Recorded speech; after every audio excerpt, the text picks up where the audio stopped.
केपीपा जे गर्नुभएको छ ठिक गर्नुभएको छ। कतिलाई हँसाउनु भएको छ, कतिलाई रुवाउनु भएको छ। तपाईले छोरा नपाए पनि धेरैको बा बन्न पाउनु भएको छ। मरेपछि के गर्छन् थाहा छैन, जिउँदै भुत्ला र पुत्ला जलाउने छोरा बनाउनु भएको छ। केपीपा जे गर्नुभएको छ ठिक गर्नुभएको छ। देशको विकास पनि त धेरै नै गर्नुभएको छ। जनताले प्रयोग गर्दैनन् त के भयो?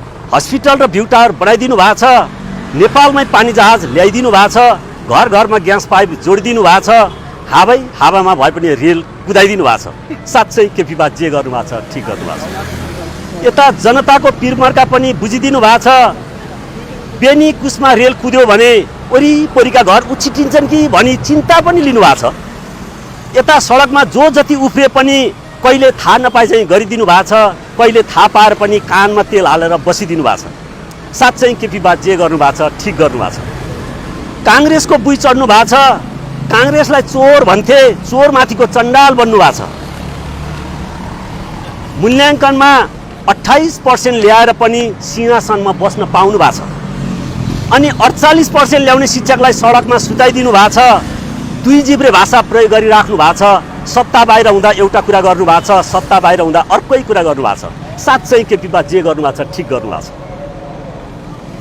म भ्रष्टाचार गर्दिनँ पनि भन्नुभएको छ, म अरूलाई भ्रष्टाचार गर्न दिन्न पनि भन्नुभएको छ।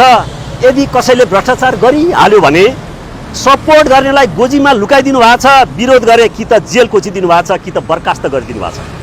साँच्चै केपीपा जे गर्नुभएको छ ठिक गर्नुभएको छ। अरू पार्टीले विरोध गरे थाहा नपाए चाहिँ गरिदिनु भएको छ, आफ्नै पार्टीले विरोध गरे भीम रावल बनाइदिनु भएको छ। सडकमा होस् या सदनमा जो जति चिच्याए पनि काग कराउँदै गएको छ, पिना सुक्दै गएको छ। साँच्चै केपीपा जे गर्नुभएको छ ठिक गर्नुभएको छ। पटक पटक किन्नी फेरेर भए पनि बाँचिराख्नु भएको छ। 5-6 चोटि प्रधानमन्त्री भएर देश हाँकिराख्नु भएको छ। कहिले हो अब काङ्ग्रेसलाई सरकार छोड्ने, उता रियालले बा सरकार छोड्ला र खाउँला भनेर रियाल काडिराख्नु भएको छ। मिलेसम्म सरकार नछोड्नुहोस् है। भित्रभित्र तानाबाना कतिको बुनिराख्नु भएको छ। अहिलेसम्म केपीपा जे गर्नुभएको छ ठिक गर्नुभएको छ। अब आउने 84मा एमाले घट्छ कि बढ्छ त्यो हिसाब किताब कतिको राख्नु भएको छ। तपाईँकै माया लाएर हो कि किन हो एमालेको भोट घट्छ कि भन्ने मलाई पो चिन्ता लाग्छ। साँच्चै केपीपा जे गर्नुभएको छ ठिक गर्नुभएको छ। हस्त धन्यवाद। हजुरको नाम? मेरो टेकनाथ अर्याल। कहाँदेखि आउनुभयो? म लमजुङबाट। कुन विषयको टिचर हुनुहुन्छ तपाईँ? हजुर, कुन विषयको टिचर हुनुहुन्छ? म अहिले प्राविकै छु। पहिला त अब डिप्लोमा गरेर होइन मावि पढाउँदै थिएँ।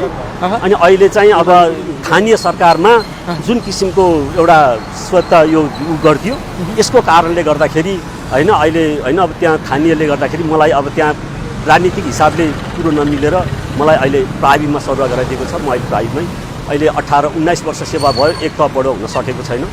कुन विषय पढाउनुहुन्छ भन्नुभयो? मैले म्याथ पढाउँछु। म्याथ पढाउनुहुन्छ? ए हस्, धन्यवाद। हस्, धन्यवाद।